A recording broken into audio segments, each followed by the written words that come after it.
آپ کے لیے چلیں گے لاہور، جہاں پیپلز پارٹی کے رہنما قمر زمان قاہرہ میڈیا سے بات کر رہے ہیں۔ ایف آئی اے اور ایف بی آر کے ذریعے اس معاملے کو گول کرنے کے چکر میں، اور یہی کہہ رہے ہیں کہ جی انہوں نے جو سکیم آئی تھی ایمنسٹی سکیم، اس میں انہوں نے اس کو اویل کیا ہے۔ ہم یہ نہیں کہہ رہے، پہلے تو یہ بتائیں کہ ٹوٹل اماؤنٹ کیا ہے، کتنے کے انہوں نے اماؤنٹ ہے جو ٹوٹل انوالو ہے، اور دوسرا یہ پوچھ رہے ہیں کہ اس کا سورس بتائیں۔ منی ٹریل خان صاحب مانگتے تھے میاں نواز شریف سے، خان صاحب مانگتے ہیں باقی سارے لوگوں سے، خان صاحب کے وزیر اطلاعات مانگتے ہیں سارے لوگوں سے۔ آج ہم کہہ رہے ہیں کہ اس کی منی ٹریل دیں، یہ ساری قوم کی ڈیمانڈ ہے، اس کی طرف نہیں جایا جا رہا، تو کیوں نہ یہ مطالبہ کر لیا جائے کہ محمد طاہر صاحب جو سابقہ آئی جی ہیں پنجاب کے، اچھی شہرت کے افسر ہیں، ان کے ذریعے انکوائری کرا لی جائے، ایک جی آئی ٹی بنائے جس کا ہیڈ ان کو بنا دے، اور وہ انکوائری کر کے حقائق قوم کے سامنے رکھیں کہ اس کے منی ٹریل کیا ہے، حقائق کیا ہے۔ کیونکہ علیمہ خان صاحبہ کا ہمیں بطور خاتون احترام ہے، لیکن وہ وزیر اعظم کی ہمشیرہ ہیں، اور وزیر اعظم صاحب کے اوپر بھی بہت سارے اکاؤنٹس ان کے جو ہیں، ان کے الزامات ان کی اپنی جماعت کے لوگوں نے لگائے ہیں، ہم نے نہیں لگائے۔ لہذا اس بات کی کہ حقائق بھی سامنے آنے چاہیے فوری طور پہ، یہ ہمارا مطالبہ ہے۔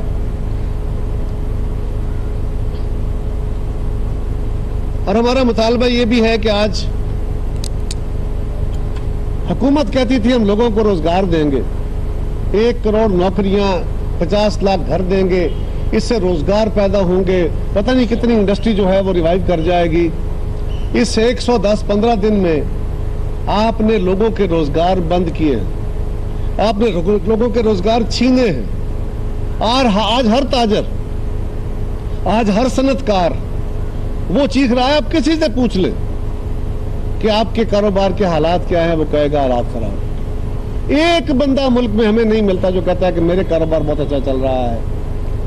پاکستان کا کسان سراپا احتجاج ہے، جو ریڑھ کی ہڈی ہے ہماری زراعت، ہماری کسان کا گنا فصلوں میں کھڑا ہے، کھیتوں میں کھڑا ہے، اور اس کی کٹائی شروع نہیں ہوئی، اور آپ کو پتا ہے کہ گنے کی فصل کاٹ کے انہوں نے اگلی فصل یعنی گندم کی فصل لگانی ہوتی ہے، اور اب گندم کی لیٹ ویرائٹی کی فصل بھی جو ہے وہ چلی گئی۔ سو جو کسان اپنی ایک فصل کے بعد دوسری فصل لگاتا ہے اور اپنا محنتانہ نکالتا ہے، اس میں سے مزدوری نکالتا ہے، وہ اپنی اگلی فصل سے بھی محروم ہوگا، اور اس سے ایک کرائسس پیدا ہوگا۔ سو گورنمنٹ گنے کی ملوں کو جو 15 نومبر تک چلنی چاہیے تھی، ان کو نہیں چلوا سکی۔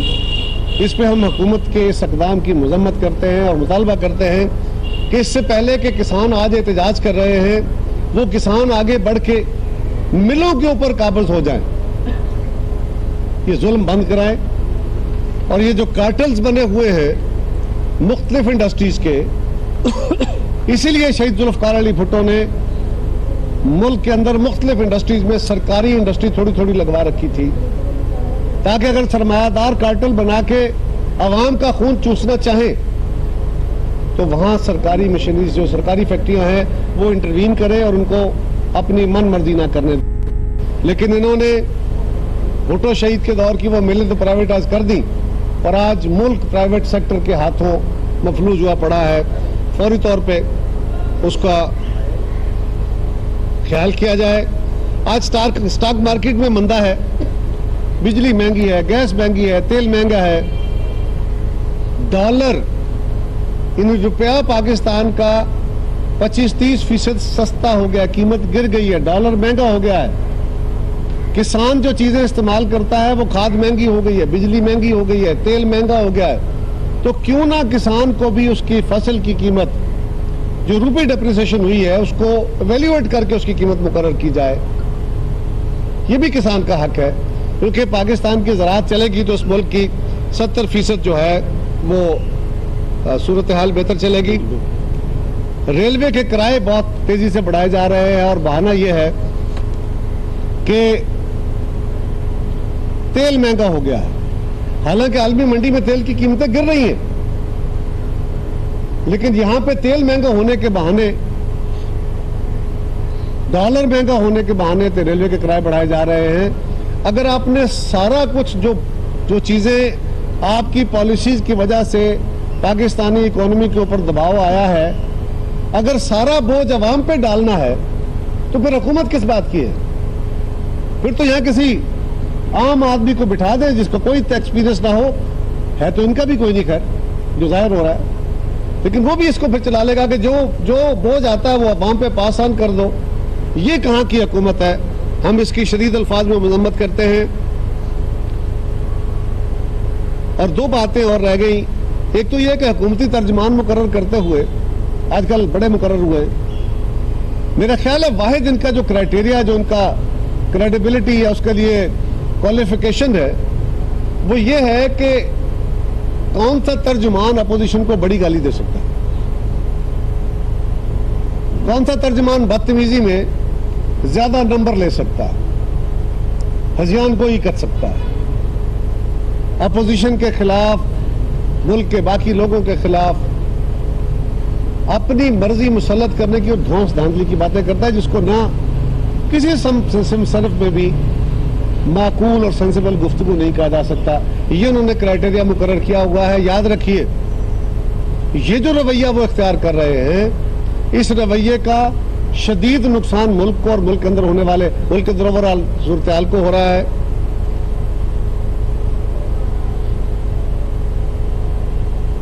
नैब के बारे में वजीर आजम साहब कह रहे थे, नैब के चेयरमैन बार बार उनको मिल रहे हैं, और हमारा सवाल यह है कि जब वजीर आजम के अपने केस, उनके वज़रा के केस जो हैं वो बैक बर्नर पे पड़े हुए हैं, क्यों नहीं वो केस भी? हमारा मुतालबा है कि फौरी तौर पर उन केसेस को नैब की इंक्वायरीज और जो दीगर केसेस उनको प्रोसेस किया जाए, और अगर अदालतों के अंदर वो केस जाने हैं, रेफरेंसेस होने हैं, तो उनको जल्दी फाइल कराया जाए। और नैब के चेयरमैन साहब जो हैं उनका एहतराम, लेकिन वो इस तरह हुकूमत के साथ खड़ा होने की बातें ना करें जिस तरह वजीर आजम खुद बातें कर रहे हैं कुछ इदारों के बारे में। आज अखबारों में एक बयान लगा है जो बहुत अचंभे का बायस भी है।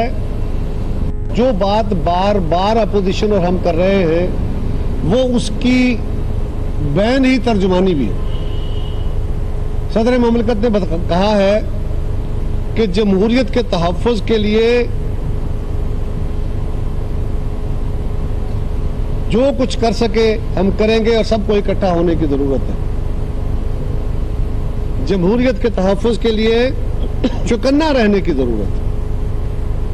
यही बात अगर हम कहते हैं तो खान साहब कहते हैं जी इनके केस खुल रहे हैं इसलिए कहते हैं जमहूरियत खतरे में है। अब तो सदर ममलकत ने फरमा दिया कि जमहूरियत की बका के लिए सबको चौकन्ना रहने की जरूरत है। मेरा ख्याल है वज़ीर आज़म साहब को अब अपने सवाल की समझ आ गई होगी, और जिस तरफ हम इशारा कर रहे हैं उसकी भी समझ आ गई होगी।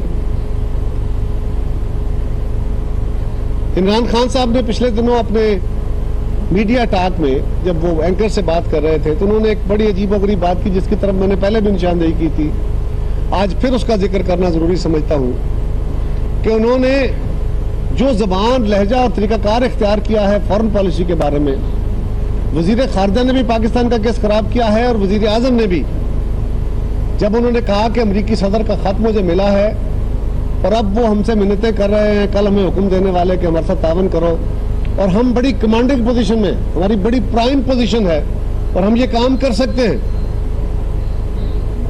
पाकिस्तान की हर हुकूमत ने हर दौर में कहा, अफवाज पाकिस्तान ने भी कहा, हर हुकूमत ने कहा कि हम जितना अफगानिस्तान के अंदर अमन कायम करने के लिए पाकिस्तान का इन्फ्लुएंस हो सकता है हम इस्तेमाल करने के लिए बिल्कुल तैयार हैं, हर दौर में तैयार रहे हैं। लेकिन वजीर आजम ने ये जो इतराफ़ किया है ये उनके लफ्ज़ों की कमज़ोरी है, लेकिन कल ये भी हमारे खिलाफ, जिस तरह करतारपुर के ऊपर शाह महमूद के बयान को हिंदुस्तान ने हमारे खिलाफ इस्तेमाल किया, ये भी इस्तेमाल होगा। और ये बड़ी बदकिस्मती की बात है कि हम खुद अपने और अपने इदारों के ऊपर एक प्रेशर बिल्ड करा रहे हैं जो कि हकीकत में नहीं है, लेकिन पता नहीं इनके क्या ऑब्जेक्टिव्स हैं, क्या मोटिव्स हैं।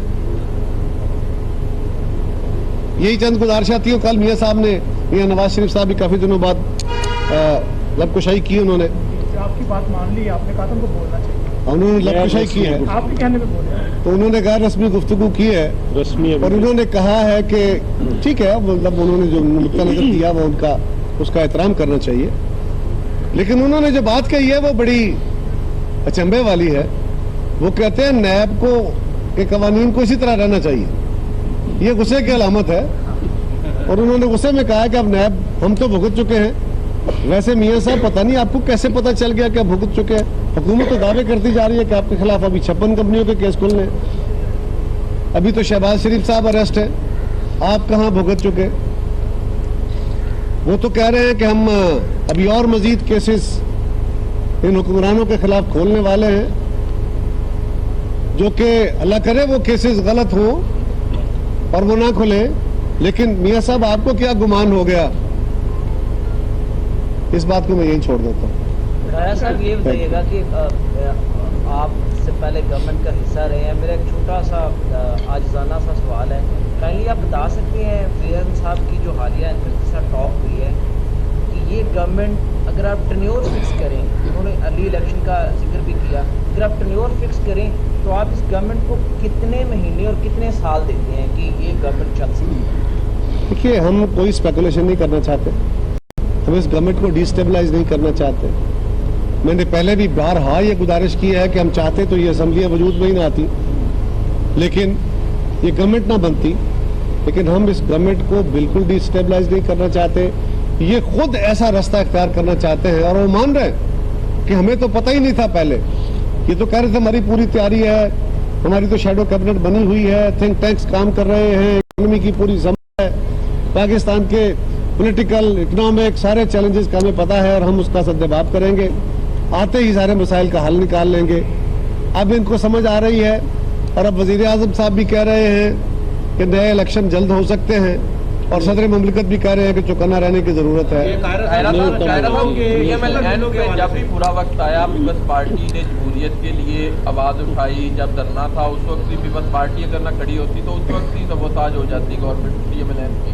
क्या आप समझते हैं आप जो है इल्जाम लगाए जा रहे हैं, FI तंग कर रही है पीपल्स पार्टी को, और इस हवाले से ये PMLN क्यों खामोश है? वज़ीर आज़म साबिक जो है नवाज शरीफ और उनकी साहबजादी इस वक्त खामोशी है, उनके अब कोई आवाज़ नहीं आ रही कि हमें इस पे कोई उनसे गिला नहीं है। अच्छा ये बताएं, ये उन्हीं के दौर के बनाए हुए केसेस थे, लेकिन इसके बावजूद हम समझते हैं हम केसेस का सामना करेंगे और हम उनसे कोई तवक्को नहीं करते कि कोई हमारी मदद करे। लाहौर में पीपल्स पार्टी के रहनुमा कमर जमान कायरा मीडिया से बात कर रहे थे, जो कि आप बराह रास्त देख रहे थे।